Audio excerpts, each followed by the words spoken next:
70 ವರ್ಷಗಳ ಕೊಳಕನ್ನು ತೆಗೆದು 10 ವರ್ಷಗಳಲ್ಲಿ ಇಡೀ ವಿಶ್ವವನ್ನೇ ನಮ್ಮನ್ನು ಭಾರತವನ್ನು ನೋಡುವ ಹಾಗೆ ಮಾಡಿದಂಥ ಧೀಮಂತ ಈ ಸಾಮಾನ್ಯ ಒಬ್ಬ MP ಆಗಿದ್ದಿರ್ತಕ್ಕಂಥವ್ರು ಇವತ್ತು ವಿಶ್ವನಾಯಕ ಮೋದಿ ಅವರ ಲೆವೆಲ್ನಲ್ಲಿ ಅವ್ರು ಎಲ್ಲಿ ಹೊಕ್ಕಾರ ಅಲ್ಲಿ ನಮ್ಮ ಜೋಶಿ ಅವರು ಅದಾರ ಅಂತ ಆದ್ರೆ ಧಾರವಾಡ ಜಿಲ್ಲೆಗೆ ಇದೆಲ್ಲ ಹೆಮ್ಮೆ ಅನ್ಸಕ್ಕೆ ನರಿ ಇತ್ತಂತೆ. ನರಿ ಏನು ಇಲೆಕ್ಷನ್ ಇದ್ದದ್ದು ನರಿ ಹೇಳ್ತಂತೆ, ನೀವು ಎಲ್ಲ ಎಲೆ ಕುರಿಗಳಿಗೆಲ್ಲ ನೀವೇನಾದರೂ ನನಗೆ ಆರಿಸಿ ತಗೊಂಡು ಬಂದರೆ ನಿಮಗೆ ಎಲ್ಲ ಉಣ್ಣೆ ಅಂಗಿ ಹೊಲಿಸ್ಕೊಡ್ತೀನಿ ಅಂತೇಳಿ ಕುರಿಗಳಿಗೆ ಹೇಳುತ್ತಂತೆ. ಕುರಿಗಳು ನಂಬಿದ್ರಂತೆ. ಕುರಿಗಳು ನಂಬಿ ಮತ ಹಾಕಿ ನರಿನ ಆರಿಸಿ ತಗೊಂಡು ಬಂದಾಗ ಆರಿಸಿ ಬಂದಂಥ ನರಿ ಅವಾಗ ಆಡಳಿತ ಮಾಡಬೇಕಾದ್ರೆ ಕುರಿಗಳು ನುಣ್ಣಾಗಿ ಬೋಳ್ಸ್ಕೊಂಡ್ಬಿಟ್ಟಿದ್ವಂತೆ. ಮೋದಿ ಕಟ್ಟ ಕಡೆಯ ವ್ಯಕ್ತಿಗೂ ಸಹಿತ ದಿಲ್ಲಿಯಿಂದ ಇವತ್ತು 100 ರೂಪಾಯಿ ಹಾಕಿದ್ರೆ ಇವತ್ತು ಹಳ್ಳಿಗೆ ಬಂದು ಸಹಿತ 100 ರೂಪಾಯಿ ನೇರವಾಗಿ ಬರ್ತೈತಿ. ಇಲ್ಲಿ ಯಾರೂ ಮಧ್ಯವರ್ತಿಗಳಿಲ್ಲ. ಈ ಕಾರಣಕ್ಕಾಗಿ ನಮಗೆ ಮೋದಿ ಅವಶ್ಯಕತೆ ಅಂತ ಅನ್ಸಾಕತ್ತೈತಿ. ಮೋದಿಯವರು ಭಾರತ ದೇಶಕ್ಕೆ ಯಾಕೆ ಬೇಕಂದರೆ 70 ವರ್ಷಗಳ ಕೊಳಕನ್ನು ತೆಗೆದು 10 ವರ್ಷಗಳಲ್ಲಿ ಇಡೀ ವಿಶ್ವವನ್ನೇ ನಮ್ಮನ್ನು ಭಾರತವನ್ನು ನೋಡುವ ಹಾಗೆ ಮಾಡಿದಂಥ ಧೀಮಂತ ಈ ನಾಯಕ, ಜನಸೇವಕ, ಜನರ ಮನಸ್ಸಿನಲ್ಲಿರುವಂಥ ಈ ನರೇಂದ್ರ ಮೋದಿಯವರು ಬೇಕಂತ ಹೇಳ್ತೇನೆ. 70 ವರ್ಷ ಕೊಳಕನ್ನು ತೊಳೆದು ಹಾಕದಂಥ ಈ ಧೀಮಂತ ನಾಯಕ ಎಷ್ಟು ಕಾಂಗ್ರೆಸ್ಸರು ಅವರು ಈ ದಬ್ಬಾಳಿಕೆಯಲ್ಲೇ ಅಧಿಕಾರಿಗಳನ್ನು ದಬ್ಬಾಳಿಕೆಯಲ್ಲೇ ಬೆಳೆಸ್ಕೊಂಡು ಹೋಗ್ತಾ ಇದ್ದರು. ಆದರೆ ಅಧಿಕಾರಿಗಳಿಗೆ, ಈ ಸೈನ್ಯಗಳಿಗೆ, ಆಮೇಲೆ ಎಲ್ಲ ಕೆಲಸವನ್ನು ಮಾಡುವಂಥವರಿಗೆ ನಿಷ್ಠೆಯಿಂದ ನೀವು ಕೆಲಸ ಮಾಡೋರಿಗೆ ತಮಗೆ ಅವರ ಅಧಿಕಾರವನ್ನು ನೀವು ಯಾರನ್ನು ಕೇಳದಂಗೆ ನಿಮ್ಮ ಅಧಿಕಾರವನ್ನು ನೀವು ಮಾಡಿ ಅಂತೇಳಿ ಘೋಷಣೆಯನ್ನು ಮಾಡಿ ತನ್ನ ರಾಷ್ಟ್ರ, ತನ್ನ ದೇಶ, ತನ್ನನ್ನು ಎಲ್ಲ ದೇಶವನ್ನು ತನ್ನತ್ತ ಸೆಳೆಯುವಂಥ ಮಾಡಿದಂಥ ಏಕೈಕ ಒಂದು ವ್ಯಕ್ತಿ ಅಂದರೆ ಅದೊಂದು ನರೇಂದ್ರ ಮೋದಿಯವರು. ನರೇಂದ್ರ ಮೋದಿಯವರು ಅವರು ಒಂದು ಶಕ್ತಿ ಅಲ್ಲ, ಅದು ಒಂದು ದೇವತಾ ಪುರುಷ ಅಂತ ಹೇಳ್ತೇನೆ ನಾನು. ಯಾಕಂದರೆ ನಡೆದಾಡುವಂಥ ಒಂದು ದೇವತಾ ಪುರುಷ. ಯಾಕಂದರೆ ತನ್ನನ್ನು ಯಾವತ್ತೂ ತಾನು ಅನ್ವಯಿಸ್ಕೊಳ್ಳಿಲ್ಲ. ದೇಶ ನನಗೆ, ದೇಶವನ್ನು ಪ್ರೀತಿಸುವಂಥ ಒಂದು ಮನುಷ್ಯ, ದೇಶವನ್ನು ಪ್ರೀತಿಸಿ ದೇಶ ಉನ್ನತ ಮಟ್ಟಕ್ಕೆ ಹೋಗಬೇಕು, ತಾನಲ್ಲದೆ ತನ್ನ ಹಿಂದೆ ಬರೋವರು ನನ್ನ ಹಾದಿಯಲ್ಲಿ ಹೋಗಬೇಕು ಅಂತೇಳಿ ನಡೆದಾಡುವಂಥ ಈ ದೇವತಾ ಪುರುಷ ನಮಗೆ ಯಾವತ್ತೂ ಬೇಕು.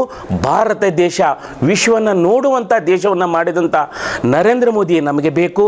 ಹಿಂದುತ್ವ, ಹಿಂದೂ ರಾಷ್ಟ್ರ, ಹಿಂದುತ್ವವನ್ನು ಬೆಳೆಸಿ ಎಲ್ಲರ ಮನೆಯ ಮಾತಾದಂಥ ಧೀಮಂತ ನಾಯಕ ನಮಗೆ ಬೇಕು. ಅದಕ್ಕಾಗಿ ನರೇಂದ್ರ ಮೋದಿಯವರು ನಮಗೆ ಬೇಕು ಅಂತ ಹೇಳ್ತೇನೆ.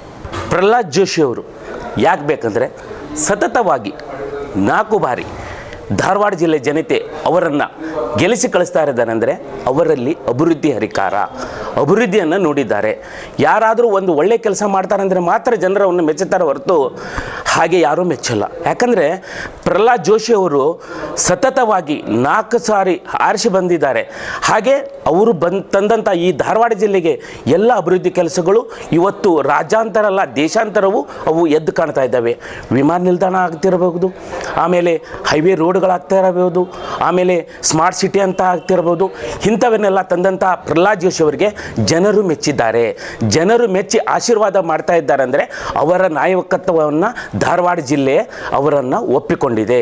ಹಾಗಾಗಿ ನಮಗೆ ಪ್ರಹ್ಲಾದ್ ಜೋಶಿ ಅವರು ಬೇಕಂತ ಹೇಳ್ತೇನೆ. ಭಾರತ ದೇಶದಲ್ಲಿ ಕಾಂಗಿಗಳು ಮಾಡಿದಂಥದ್ದು ಕೆಲಸನೇ ಮೊದಲು ಮುಸ್ಲಿಂ ಬಾಂಧವರನ್ನೇ ಅವರು ಒಪ್ಕೊಂಡಿದ್ದು. ಯಾಕಂದರೆ ಅವ್ರಿಗೆ ಕಾಣೋದು ಹಿಂದುತ್ವದ ಯಾರು ಕಾಣೋಂಗಿಲ್ಲ, ಅವ್ರಿಗೆ ಕಾಣೋದು ಯಾವತ್ತು ಮುಸ್ಲಿಂ ಬಾಂಧವರೇ. ಯಾವತ್ತಾದರೂ ಅವ್ರು ಏನಾದರೂ ಒಳ್ಳೆ ಕೆಲಸ ಮಾಡಿದರೆ ಅವರು ನನ್ನ ಅಣ್ಣ ತಮ್ಮಂದಿರು ಅಂತ ಹೇಳ್ಕೊತಾರೆ. ಅದೇ ಒಂದು ಕೆಟ್ಟ ಕೆಲಸ ಮಾಡಿದರೆ ಅವರು ನನ್ನವರಲ್ಲ ಅಂತ ಹೇಳುವಂಥ ಈ ಕಾಂಗ್ರೆಸ್ಸು ಇದು ಕೆಟ್ಟ ಪರಿಸ್ಥಿತಿ. ಅಂಥ ಕೆಟ್ಟ ಪರಿಸ್ಥಿತಿಯನ್ನೆಲ್ಲ ನಾವು ಎಲ್ಲ ನೋಡ್ತಾ ಇದ್ದೇವೆ. ಅಂದರೆ ನಾವು ದೇಶದ ನರೇಂದ್ರ ಮೋದಿ ಅವರನ್ನು ಕೈ ಬಲಪಡಿಸಲೇಬೇಕು ಯಾವತ್ತಿದ್ರು. ಆಮೇಲೆ ಈ ಕಾಂಗಿಗಳು ಮಾಡಿದಂಥ ಇಷ್ಟು ವರ್ಷ ಇರುವಂಥ ನಮ್ಮ ಈ ದೇಶ ಒತ್ತಡದಲ್ಲಿ ಭಾಳ ಇತ್ತು. ಆ ಒತ್ತಡವನ್ನು ದೂರ ಹಾಕಿದಂಥದ್ದು ಈ ನರೇಂದ್ರ ಮೋದಿಯವರು. ನಾವು ಯಾವತ್ತಿದ್ರು ಕಾಂಗಿಗಳನ್ನು ದೂರಿಟ್ಟು ಈ ನರೇಂದ್ರ ಮೋದಿಯವರನ್ನ ನಾವು ಒಪ್ಕೊಂಡ್ರೆ ನಮ್ಮ ದೇಶ ಇನ್ನೂ ಸುಭದ್ರವಾಗತ್ತೆ ಅಂತ ಹೇಳ್ತೇನೆ. ಮತ್ತು ಕಾಂಗ್ರೆಸ್ಗಳಲ್ಲಿ ಕೈ ಕೊಟ್ಟರೆ ನಾವು ಅವರೆಂತಾರಲ್ಲ ಚಿಪ್ಪು ಕೊಡೋಕ್ಕೆ ಎಲ್ಲರ ಕಡೆ ಇದ್ದಾರೆ. ಇನ್ನೊಂದು ಮಾತು ಹೇಳ್ತೇನೆ, ಅವರು ಪ್ರಣಾಳಿಕೆಯಲ್ಲಿ ಹಾಕಿದ್ದಾರಂತೆ, ಈ ಎಲ್ಲ ಮನೆಗಳನ್ನು ಸರ್ವೆ ಮಾಡ್ತೀವಿ, ಯಾರ ಕಡೆ ಹಣ ಮತ್ತು ಚಿನ್ನ ಅವನ್ನೆಲ್ಲ ಇತ್ತಂದರೆ ಅದನ್ನು ಬಡವರಿಗೆ ಸರಸಮಾನವಾಗಿ ಹಂಚುತ್ತೇವೆ. ಅದು ಯಾಕೆ? ಅಲ್ಲ, ದುಡ್ದಿದ್ದು ಅವರು ಮೆಹನತ್ಲಿಂದ ಒಂದು ಮನುಷ್ಯ ತನ್ನ ಮನೆತನವಾಗಿ ದುಡ್ದಿರ್ತಾನೆ, ಇನ್ನೊಬ್ರಿಗೆ ಹಂಚಕ್ಕೆ ಏನಂತೇಳಿ ಸುಳ್ಳು ಪ್ರಣಾಳಿಕೆಯನ್ನು ಬಿಡಿ ಕಾಂಗಿಗಳೇ ನೀವು ಬರೇ ಅದು ಒಂದು ನಾನು ಉದಾಹರಣೆ ಹೇಳ್ತೇನೆ. ಒಂದು ನರಿ ಇತ್ತಂತೆ, ನರಿ ಏನು ಇಲೆಕ್ಷನ್ ಇದ್ದದ್ದು ನರಿ ಹೇಳ್ತಂತೆ, ನೀವು ಎಲೆ ಕುರಿಗಳಿಗೆಲ್ಲ ನೀವೇನಾದರೂ ನನಗೆ ಆರಿಸಿ ತಗೊಂಡು ಬಂದರೆ ನಿಮಗೆ ಎಲ್ಲ ಉಣ್ಣೆ ಅಂಗಿ ಹೊಲಿಸ್ಕೊಡ್ತೀನಿ ಅಂತೇಳಿ ಕುರಿಗಳಿಗೆ ಹೇಳುತ್ತಂತೆ. ಕುರಿಗಳು ನಂಬಿದ್ರಂತೆ. ಕುರಿಗಳು ನಂಬಿ ಮತ ಹಾಕಿ ನರಿನ ಆರಿಸಿ ತಗೊಂಡು ಬಂದಾಗ ಆರಿಸಿ ಬಂದಂಥ ನರಿ ಅವಾಗ ಆಡಳಿತ ಮಾಡಬೇಕಾದ್ರೆ ಕುರಿಗಳು ನುಣ್ಣಾಗಿ ಬೋಳ್ಸ್ಕೊಂಡ್ಬಿಟ್ಟಿದ್ವಂತೆ ಅವ್ರ ಮೈ ಮೇಲೆ ಇದ್ದಂತೆ. ಹಾಗೆ ಕಾಂಗ್ರೆಸ್ಸನ್ನು ನಾವು ಆರಿಸ್ಕೊಂಡ್ಬಂದರೆ ಇರುವಂಥ ಮೈಗೆ ಚಳಿ ಬರಲಾರ್ದಂಥ ನಮ್ಮದು ಉಣ್ಣೆ ಇದೆ, ಅವ್ರನ್ನೇನು ಆರಿಸ್ಕೊಂಬಂದರೆ ಆಮೇಲೆ ನಮ್ಗೆ ಉಣ್ಣೆ ಅಲ್ಲ, ನಮ್ಮದೆಲ್ಲ ಚರ್ಮನ ಇದನ್ನು ಮಾಡಿಕೊಂಡು ನಾವು ಅವ್ರ ಥಂಡಿಯಲ್ಲಿ ನಾವು ಬೀಳಬೇಕಾಗ್ತದೆ. ಸುಳ್ಳು ಪ್ರಣಾಳಿಕೆ ನಂಬಕ್ಕೆ ಹೋಗ್ಬೇಡ್ರಿ. ಸುಳ್ಳನ್ನು ಸುದ್ದಿಯನ್ನು ಹಬ್ಸೋದೇ ಕಾಂಗ್ರೆಸ್ ಅದು ಪಿತ್ರಾರ್ಜಿತ ಅವ್ರದ್ದು ಅಂತ ಹೇಳೋಕ್ಕೆ ನಾನು ಇಚ್ಛೆ ಪಡ್ತೀನಿ. ಇವತ್ತು ದೇಶಕ್ಕೆ ಮೋದಿ ಎಷ್ಟು ಅವಶ್ಯಕತೆ ಅದಾನ ಅಂತಂದ್ರೆ 2000 ಇಸ್ವಿಯಲ್ಲಿ ಭಾರತ ಅಂತಾದ್ರೆ ಒಂದು ದರಿದ್ರ ರಾಷ್ಟ್ರ ಅಂತಕ್ಕಂಥ ದೃಷ್ಟಿಯಿಂದ ಹೊರಗಿನ ಎಲ್ಲ ದೇಶಗಳನ್ನು ನಮ್ಮನ್ನು ನೋಡ್ತಿದ್ವು. ನಮ್ಮ ದೇಶದ ಪ್ರಧಾನಮಂತ್ರಿ ಏನಾದರೂ ಹೋಗಿದ್ರೆ, ಉದಾಹರಣೆಗೆ ಮನಮೋಹನ್ ಸಿಂಗ್ ಹೋಗಿದ್ರೆ, ಅವತ್ತಿನ ಅಮೇರಿಕದ ಅಧ್ಯಕ್ಷರು ನಮ್ಮನ್ನು ಮುಟ್ಟಿ ಮಾತಾಡಿಸೋದಕ್ಕೆ ಅಂಜ್ಕೋತಿದ್ರು.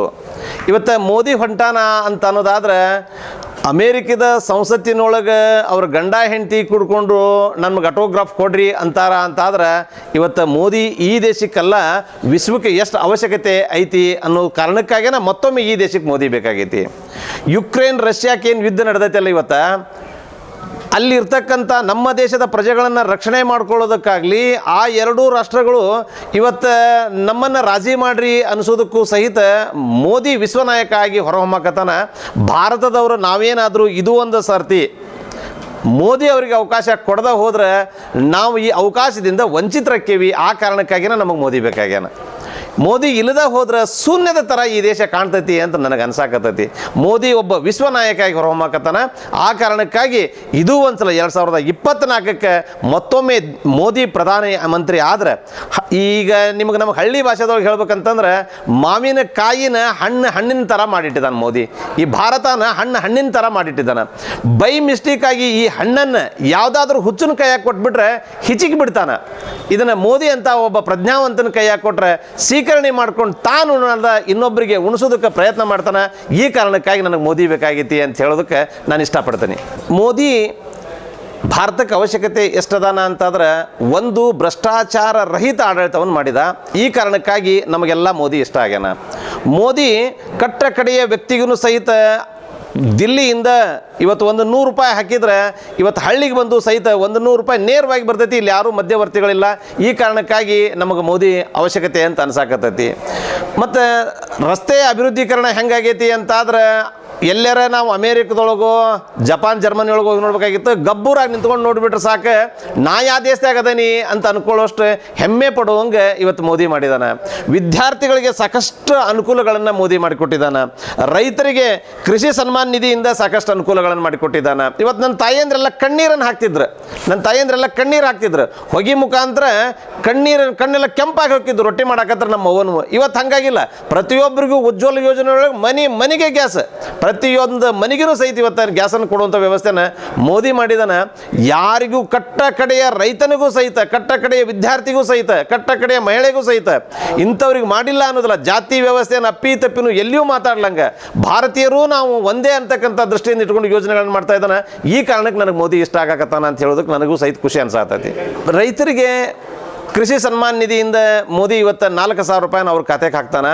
ಇದನ್ನೇ ಒಂದ್ಸಲ ಯಾವತ್ತಾದ್ರೂ ಒಂದು ಯೋಜನೆಯನ್ನು ಕೊಟ್ಟರಲ್ಲ, ಕೃಷಿ ಸನ್ಮಾನ್ ನಿಧಿಯಿಂದ ಪ್ರತಿ ವರ್ಷ ನನಗೆ ₹4,000 ನನ್ನ ಖಾತೆಗೆ ಜಮಾ ಆಕತಿ ಅಂತಾದ್ರೆ ಸಾಕಷ್ಟು ಅನುಕೂಲಗಳು ನನಗೆ ಅದರಿಂದ ಸಾಕಷ್ಟು ಅನುಕೂಲಗಳು ಆಗಾಕತ್ತಾವು. ಈ ಕಾರಣಕ್ಕಾಗಿ ಮತ್ತು ವಿಮೆಗಳು, ಫಸಲ್ ಬಿಮಾ ಯೋಜನೆಗಳೊಳಗೆ ಹೆಚ್ಚು ಕಡಿಮೆ ನಮ್ಮ ಧಾರವಾಡ ಜಿಲ್ಲೆಯೊಳಗೆ ಫಸಲ್ ಬಿಮಾ ಯೋಜನೆಗಳು ಸಾಕಷ್ಟು ಉಪಯೋಗ ಆಗಕತ್ತಾವು. ನಾವು ಇವತ್ತು ವಿಮೆ ಕಂಪ್ನಿಯವರಿಗೆ ನಾವು ಆ ಯೋಜನೆನ ಜನರಿಗೆ ಇನ್ನೂ ತಲುಪಿಸೋಕ್ಕಾಗಿದ್ದಿಲ್ಲ. ಇವತ್ತು ಮೋದಿ ಮಾಡಿರ್ತಕ್ಕಂಥ ಫಸಲ್ ಫಸಲ್ ಬಿಮಾ ಯೋಜನೆ ಮುಖಾಂತರ ಒಬ್ಬೊಬ್ಬ ರೈತರು ನಮ್ಮಲ್ಲಿ ಧಾರವಾಡ ತಾಲೂಕಿನಾಗ ಒಬ್ಬ ರೈತ 33 ಲಕ್ಷ ರೂಪಾಯಿ ಫಸಲ್ ಬಿಮಾ ಯೋಜನೆಯನ್ನು ತೊಗೊಂಡಾನ ಅಂತಂದ್ರೆ ಅದರ ಒಳತಿರು ಯಾವ ಥರ ಇರಬೇಕು ಅರ್ಥ ಮಾಡ್ಕೊಡ್ರಿ ನೀವೆಲ್ಲ. ಹೀಗಾಗಿ ರೈತರಿಗೆ ಫಸಲ್ ಬಿಮಾ ಯೋಜನೆಯಿಂದನೂ ಸಹಿತ ಸಾಕಷ್ಟು ಅನುಕೂಲ ಆಗೈತಿ ಇವತ್ತು ನಮ್ಮ ರೈತರಿಗೆ. ಜೋಶಿ ಅವರು 4 ಸಲ ಯಾಕೆ ಆರಿಸಿ ಬಂದಾರ ಅಂತಂದ್ರೆ ಪ್ರಹ್ಲಾದ್ ಜೋಶಿ ಅವರು ಕಟ್ಟ ಕಡೆಯ ವ್ಯಕ್ತಿಗೂ ಸಹಿತ ಸಂಪರ್ಕಕ್ಕೆ ಸಿಗ್ತಾರೆ. ಪ್ರಹ್ಲಾದ್ ಜೋಶಿ ಅವರು ಒಬ್ಬ ನಮ್ಮ ಮನೆಯ ಹಿರಿಯ ಅಣ್ಣನ ಅನ್ನುವಂಗೆ ನಮ್ಮನ್ನೆಲ್ಲ ಮೈದಡಿವಿ ಮಾತಾಡಿಸ್ತಾರೆ. ಪ್ರತಿಯೊಬ್ಬ ಕಾರ್ಯಕರ್ತನ ಹುಟ್ಟಹಬ್ಬಕ್ಕೆ ನಮಗೆ ಶುಭಾಶಯಗಳನ್ನು ತಿಳಿಸುವಂಥ ಕೆಲಸ ಮಾಡ್ತಾರೆ.